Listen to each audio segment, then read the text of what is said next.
Zest is in,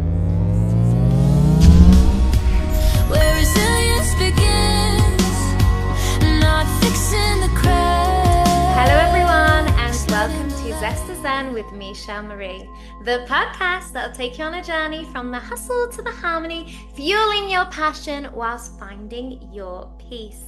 Today, I am super excited to welcome my guest, Jeannie Dougherty. She is a money whisperer for couples, entrepreneurs. She's a best-selling author, keynote speaker, and transformational coach, helping people rewire their relationship with money, communication, and long-held financial patterns. Through her work, she invites us into a deeper understanding of how money, emotion, and connection intertwine. This is very interesting, isn't it, when we think about our own relationships? I'm super excited to dive into this more, opening a powerful conversation around healing, collaboration, and financial freedom. If you feel called, and I know you do because you've been listening long enough now, everyone, share a little love by helping amplify my guest's voice like today, Jeannie's, by subscribing for future episodes. It costs you absolutely nothing, but it not only allows this powerful episode and the wisdom shared here today to reach many more hearts and minds through your kind, simple, free, generous act of kindness. So thank you if you have done so already. And may this episode, sorry, I don't know what's going on with me today. And may this episode bring you clarity, awareness, and empowered perspective. Welcome to my fabulous guest. Thank you for having me. I'm so excited to be here. You're so welcome. And something that really stood out in your bio and all that I've discovered about you so far, and I'm sure there's many more layers, as we always do have. What is the money brain, and how does it often quietly shape our relationships and decisions? Oh, that's a great question. So our money brain is basically our entire brain, but how it operates is on the left and on the right side that we will pay attention to. Mm-hmm. So the left side is about data. It's about the actual numbers. It's about analysis, even if you're not great at that. And it's also about survival. But on the right side of the brain is about the emotions that we need to use or connect with, if you will, in a consistent way so that we can make more money, have more peace, actually communicate and talk about it, be able to forecast, like meaning where do you want to go with your goals, and then also pick up when stuff isn't going the way you want it to, which is feels like maybe for some people every day. But that's kind of what it is, and it shapes our reality, because many times we come from a family that was not like, oh, everything's great when it comes to money. If anything, most of us came from a place of, we don't have enough, you don't deserve to get all these extra toys or treats or whatever. And so that becomes another issue. So, and then watching our parents maybe argue or don't argue about money. If you have survived, or anyone even in your lineage technically survived a war, starvation, job loss, and I don't mean like you're out of work for a couple of months, I mean like it was a job loss that maybe we're never able to go back to. That can also impact us about what we're trying to do next with our money, which is like money comes and it goes and I don't have any control over it, and I'm just kind of at the whim of it. And why is it that people are really smart and make six figures in a year but don't have any money?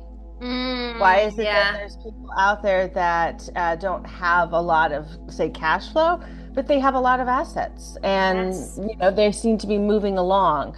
Is it only about savings? Is it only about certain behaviors? No. The way we understand and learn about money is a practice, and so when we shift or change it, it can look very different for each individual.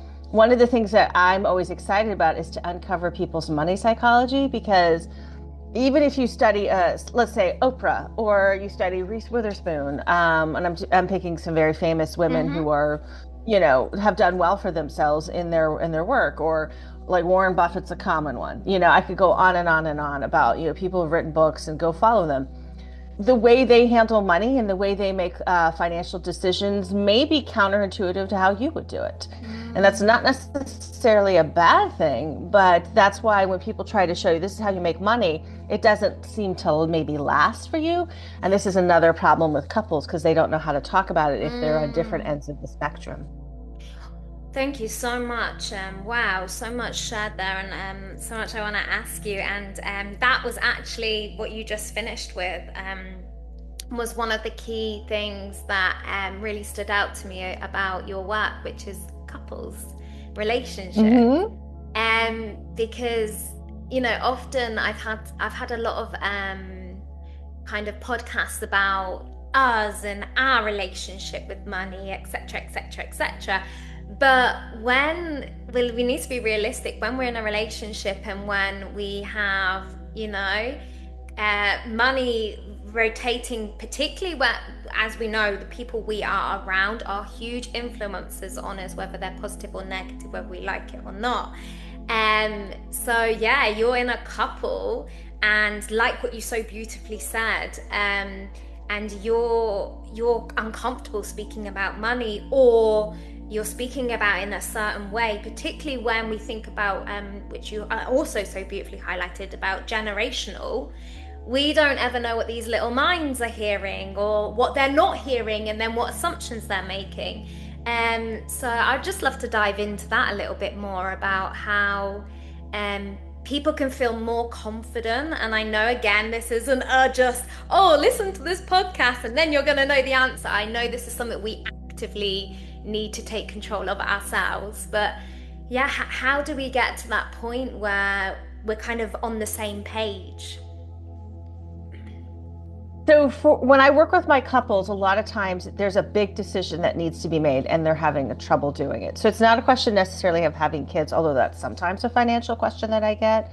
It's more like, what are we going to do 5 to 10, maybe even 15 years down the road? Like, what is the exit strategy, which is a complicated question, of leaving work and perhaps moving into a retirement or semi-retirement state. It's, trying to make maybe the decision of like, well, what college would we send our kids to? Yeah. Or would we do something different? What is it that we would want to do? For some people, it's, do we continue having a business? Or should we shutter it and go get a job? Should we make a decision on moving closer to our parents or having our parents come and move in with us? Like, these are all complex questions that don't have like a simple yes or no. And, when it's a one-sided, it's going to be my way or the highway, then it's going to be a problem. So I didn't actually work with them as a couple, but I ended up speaking to the wife at one point, and she had pretty much handed over her power in the marriage because that's what she was raised to do. Like, you cook, you clean, you go to work, you take care of yourself financially, but your husband's going to make all the decisions. Well, he bought a second home in another state, and that was their vacation spot. And she didn't want it. She didn't like it. She didn't think it was a good tax, thing. But he's like, we're making all this money. We have to get a tax shelter of some kind. And I'm like, second home isn't always a tax shelter, but depending on your understanding of money, it may be. So they picked one, or he picked it, and then he's like, okay, well, you're going to have to clean it and all that. Like, there's no hope for her, like, of getting a cleaner or anything. And she's like, well, why don't we rent it out or make it a vacation home since it's near this cool spot, and then we can pick our weeks, like, she's trying to find a strategy. And he's like, no. And so, one of the things that, I just kind of had to sit down with her and saying, like, you can, really battle this out with your husband and make him sell this property. That could happen. Or you can say, like, listen, I'm not going down there. I'm not going to take the kids. My parents aren't going to go there. So I suggest we take a look at what we will do with this property, which is we could make it a vacation rental home, or if it's going to be a second home for tax shelter, the only way I will go down is you hire a maid to clean the place before I get there, and they will clean afterwards. And, for starters, if it's a good place for my parents to stay, then they're going to come every time we're down there. And he was like, sort of like, what? Like, cause he just was like, well, just go to another house and you'll just run it the same way you do here. And how would he have known any differently? She has done this for 15 years in their marriage. And it sounds obvious, like she should have done something different, but what people don't always understand is that, conflict about money is sometimes deeply shamed upon in families. Like, Yes. you're fighting over money. And it's like, yeah, it's not so much the cash, it's the choices, and then being told you're going to cover everything, right? Well, that's immediately what I heard from you sharing that is without, the typical kind of expression of money as the root of all evil, which is again such a strong affirmation. You can see how even if you're conscious of it or unconscious, how money is being blamed for. Now I have to do more cleaning, I have to whether she again, I'm just using the example. I'm definitely not speaking about your client, and Sure, just sure. using the example that you shared. But even as conscious as we can be, through the way we feel, our emotions, which I know you so beautifully touched on, it's like we're kind of it's being caused because of money, when actually money isn't the thing to be shamed or blamed. It's actually a decision between, as you so beautifully said, a conscious decision of lack of communication or in alignment that has created that. But you can see how people can become resentful of money, because it could almost be like, well, if we didn't have that extra money, we wouldn't have the extra home, and then I wouldn't have to do extra cleaning. So you can see how I can absolutely see how these beliefs, conscious or unconscious, start to become developed. Even because I think often we think about when we were little and we were told this and we have to undo all that. But that actually is a very prime example, which I love that you highlighted in this moment right now as an adult. That's got nothing to do with our childhood. That's something that's just happened in their life. That's like, oh, wow. So I really appreciate you expressing that, because yeah, I think often we always think it's the inner child or going back to childhood and what was said to us, but no, we sometimes don't even see what's right in front of our eyes right now in this very moment and what we're creating. Right. So long story short, she stayed married. She was not going to get divorced. She just knew financially that wasn't going to work for her or her children. And that was, again, a financial value that she Financially, took yeah. on. Yeah. And I thought, okay, well, one of the things that she did was able to do that she said, oh, she didn't realize this at first, but he had actually bought it under his name, not under both of their names. So it was his asset, not hers. So she actually said, oh, if we're going to have a second home, my name's going on there. And then what she did is she was said, okay, well, if you want us to go in there and clean, then we're going to have to pick days that are comfortable for me to go to the house. And then he was like, wait, what? And so she was able to sort of pull back her power by saying, like, listen, if you want me to do this little dance of the second asset that I didn't ask for, but now you're going to have to make it more equitable for me. And so she started doing things like that. And then like the kids would be like, we don't really want to go. And he'd be like, okay. And so they still kept it, but eventually it became a rental, which is what she was like fine with, and then, Beautiful. she put him in charge of, you're going to deal with the property manager, not me. And that's the way it's going to be. And then he was like, oh, okay. And then after a few years of him being sick of the property manager, he eventually agreed that maybe it was time to sell it. And then they bought a home again, a second property that they liked that was closer to things that she wanted a few years later. So I just highlight that because this was a couple that didn't want to get divorced. They Yeah. wanted to find a way to deal with it. And of course, he didn't think he needed money coaching, as I've met, and this goes equally to women as well. Yeah. I've met many people who just think that they don't need it. They just need you to understand. Like, I can't tell you how many times I've had a conversation with a man who will tell me, oh, we're stretched, we've done this, we've done that, da da da da. They're in deep financial trouble, and they'll say, like, if only you could talk to my wife because they want to do this, this, and that. And I'm like, I don't need to talk to them. It's not up to me. This is your problem. You're the one who's, not agreeing to certain things and then agreeing to the wrong things. So would you say, just from that shared example, would you say that that's where the kind of couple aspect came from, of having those conversations and then being like, whoa, whoa, whoa, and then being like, actually, there could be a gem in this. There could be a gem in bringing these two people together. Yeah. So I always find it interesting. Like when I talk to some people who are not what I'd say very financially aware, they're like, oh, so when people are broke, they contact you. And I always shake my head no. And I say, no, people should contact me when they have the money, A, number one. But B, if you're broke, I mean, all you have to do is go up and deal with your creditors. And like it's a very simple way. It's not an easy way. I don't want to like oversimplify it, but the But I path love is that up. you mentioned that. Simple and easy, we are not saying are the same. Thank you. Yes, but it's a very simple process. You either pay the bills or you don't. You file for bankruptcy or you don't. You get a second job or you don't. You ask your friends or family for money or you don't. Or you kind of just deal with the weight all on your own. Do you lose assets? Probably. Are you going to lose savings? Probably. But that's what it looks like in this country if you go broke. In other countries, it's not as easy. But I will say this, for every person I've met who has been broke in the US, like broke, within 2 years, they're fine. Like they financially figure out a way to get through it. And that says a lot because in other countries there's no clear path. And so, again, it's like, what are you willing to do? But for couples who are, or even individuals who are like, why is it that I'm spending when I say I don't want to spend? Why is it that, I said I was going to do all this stuff with this money that I just got in an inheritance and then I blew it. What's the problem? And it's like, well, you didn't have a clear plan. Again, that forecasting part of your brain. And then you didn't actually activate your money brain in a healthy way to actually go take action. Like, I can't tell you how many times I've sat with people and said, like, so you're going to get a service plan or a home warranty for your appliances as you get older because you're not going to be fixing them. You're going to have to call somebody in. And they're like, oh, well, that's going to cost money. And I'm like, well, how much does it cost if it breaks? Like, you think like all dishwashers are going to be $250 or less in the future? It's like, they won't be. But equally, something that really stands out to me, and I'd love your take on this.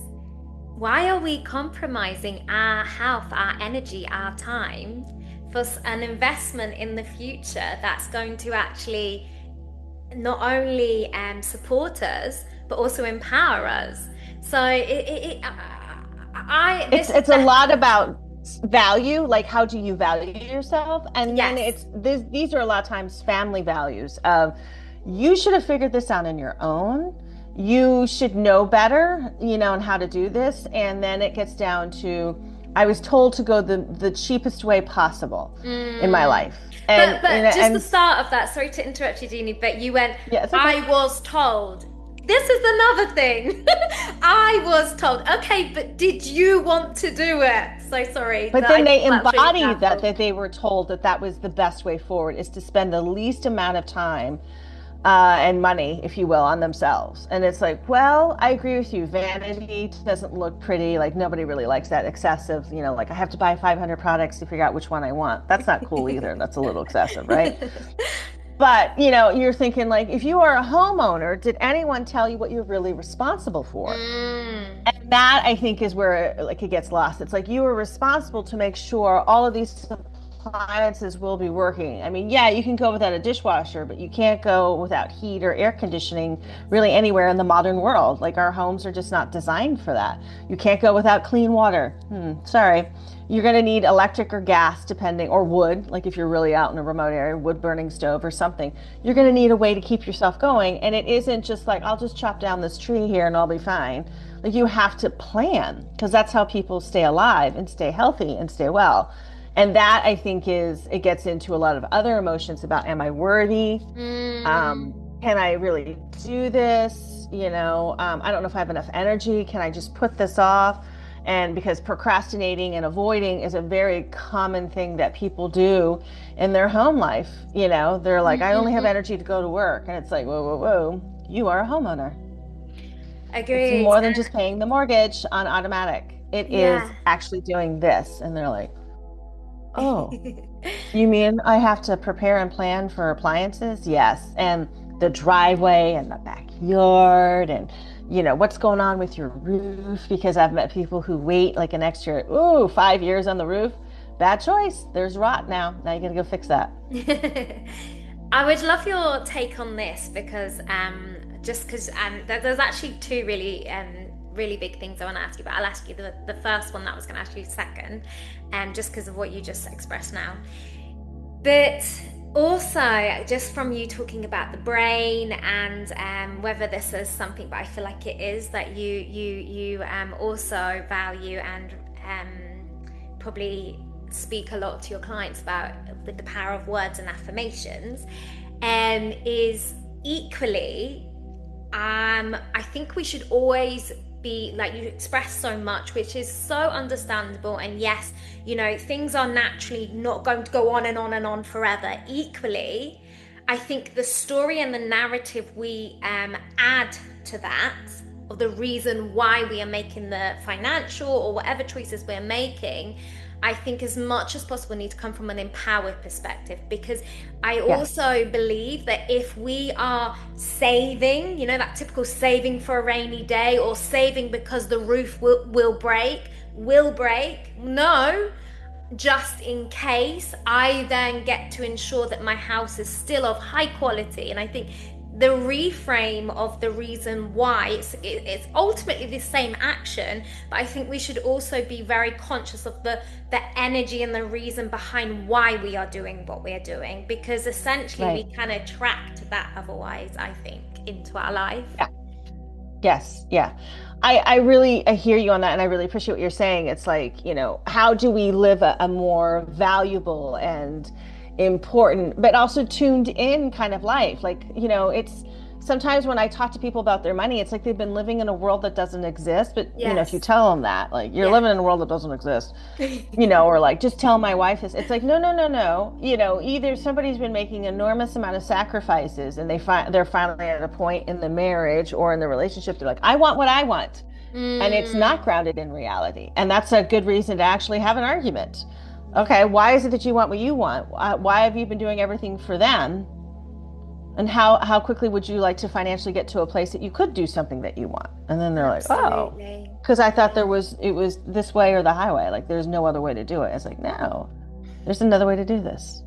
Beautiful. Thank you so much. And I'm not sure if you've ever been asked this, but I always like to kind of throw in one, I just sometimes love to think into your mind and how you created what you created. And there might not be any extra reason. It might just be that you like that, but I always feel like there's a story behind things. So I feel like I'm just intrigued to ask you, why money whisperer? Because I know you talked about the brain, and I know we can use any words. And please forgive me if this has been explained previously, but I purposely do not delve deep into my guests, because I want to be in the here and now, and I want to hear it.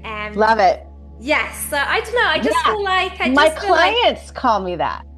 Yeah, my clients call me a money whisperer. It wasn't something I ever really thought of. I just did it. Why are they calling you that? I don't know. I'm always so intrigued. Because I can see where their money is and how they're blocked and how to fix it. Yeah. So like, you know, some people are very woo, and they believe that their money's somewhere in their aura or somewhere in their psychic field, you know, or as I would say, it's definitely in your money brain. If you're like not in the woo, that's okay. It's definitely there. It's just a question of how you think and how you feel and what action steps you're taking. Yeah. And it seems like an easy thing to fix from the outside. Hence, there's a million books on how to make money. It's all education, which very few people want. I mean, I talk to them like, do you really want financial education, or you just want to make money? And they're like, I want to make money. Okay. It may require financial education. It may not. I don't know. It depends on what it is that you're doing. Energy where you're going. Right. So for me, I can always hear where people are blocked. They start talking. I'm like, oh, there it is. Like, I just had a conversation with an entrepreneur. She's been an entrepreneur for 26 years, longer than I've been around in terms of business. And she was telling me, you know, you have to be able to do the thing that you really like, but you're never going to make money on that. And I just looked at her and I smiled. I said, that's your money block talking. And careful what you're putting out there. Even though you're saying that to someone else, everything is a mirror. And if you're saying that with that heart and intention to someone else, yes, listen to your own words. And then she went, oh, you're right. And I'm like, wouldn't it be nice if you started saying, this is what I do and I make money doing it, and leave off the judgment of how much you're making? Just say, of course I make money with it, and just move on to the next thing. Yeah. Yeah. And then she's like, I just, yeah, like, because the struggle is very real for people to make money in this country, but in other countries as well. And so this is why when people offer quick rich schemes, or like I was just watching a whole thing on poly markets, or Kalshi, which is predictive markets, which is betting. You know, you could make like I just saw this guy's like he's so excited he bet $550 something on that Trump did, and then he was right, and he's going to make $667, and you're like, man, that's profit. And I'm like, well, what's the fee? I was And like, also, there's money coming yeah, that fee, so he might have only made $100, but maybe in his mind he's like, but I didn't work, I just put my money. And it's like, yeah, maybe it's a passive form of income, but it's not going to be a ton of money. You know what I mean? Like you might occasionally hit it big, but it's not going to be like, oh, and because the minute you have to pull your money off those predictive markets, it's going to be less than what's in there.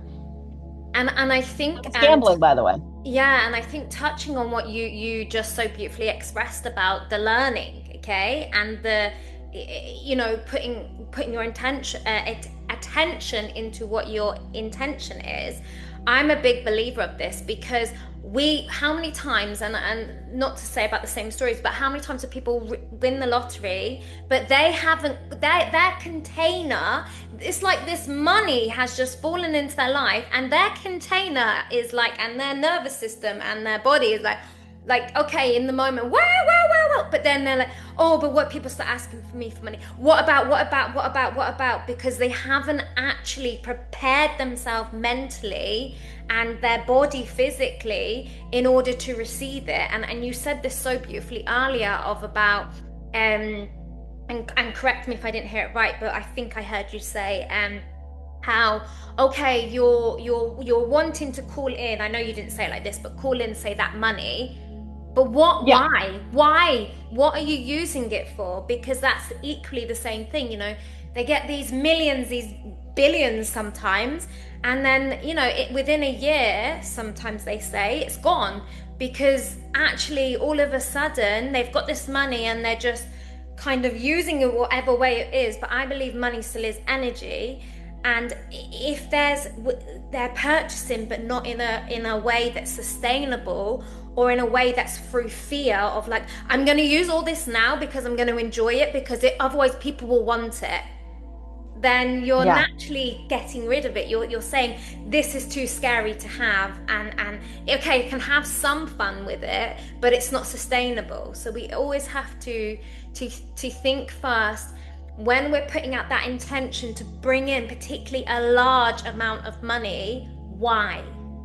Because if we and go ahead. Yes, no, I was please, just going to say what please. a lot of people do is they just want to pay off debt, which isn't, I mean, it's good to pay off your debts, don't get me wrong. But like, if that's the only answer, that's a very selfish reason to do that. Instead of like, I can pay off some of my debt, I can put some of this to savings, and then I'm going to either, let's say, start a nonprofit, or I will put money away for my grandchildren, or I will, I will look into investing businesses, and I may choose to hire somebody so I can maybe just put $10,000 in certain businesses that I'm like, maybe they're local or whatever, you know, like those are all good things. But part of the problem too is that we don't understand enough about money in our system, that it goes in a cycle anyway, meaning there's going to be times in your life you will be spending more, and there'll be times that you'll be saving more. And so the question isn't, you know, what should I do in this moment? Like, again, that's pretty obvious most of the time what you should be doing, which is like, you know, the example of you win the lottery, please put some of this in savings. I don't mean just a checking account. I mean, like actually talk to somebody who's a financial advisor who could put it in a thing. Like this is a common thing. You know, if you win money in the lottery, you know, the state or wherever it is, they will offer to give it to you in an annuity, which is like maybe 6, 7, maybe 10 to 15,000, again, depending on how much you make a year, you know, or a month that you would get. And I'm like, well, that's pretty cool. But, and of course, financial advisors are correct. It's probably better to pull it out, but you could still have it in your own private annuity and still have it doled out to you. If that would make your spending a lot easier. And because even if you blow it every month, you're only blowing it, you know, a percentage of it every month instead of the whole thing. Yeah. And then the other piece, of course, is like, you know, if you really want to do more with your money and you don't know, then it's like, well, how much time do you need to sit down, or do you need to pray about it? Do you need to do some visioning about it? Do you need to hire a coach to help you look at your goals? So there are past, I just want this. Because a lot of times what happens is that people think very, very small when it comes to money. And then when a windfall shows up, you're like, did you buy a house? Did you go out to dinner? Like how many times did you buy a jet ski? And depending on where you live, jet ski might be an actual reasonable investment, but not if you're probably Very good travel.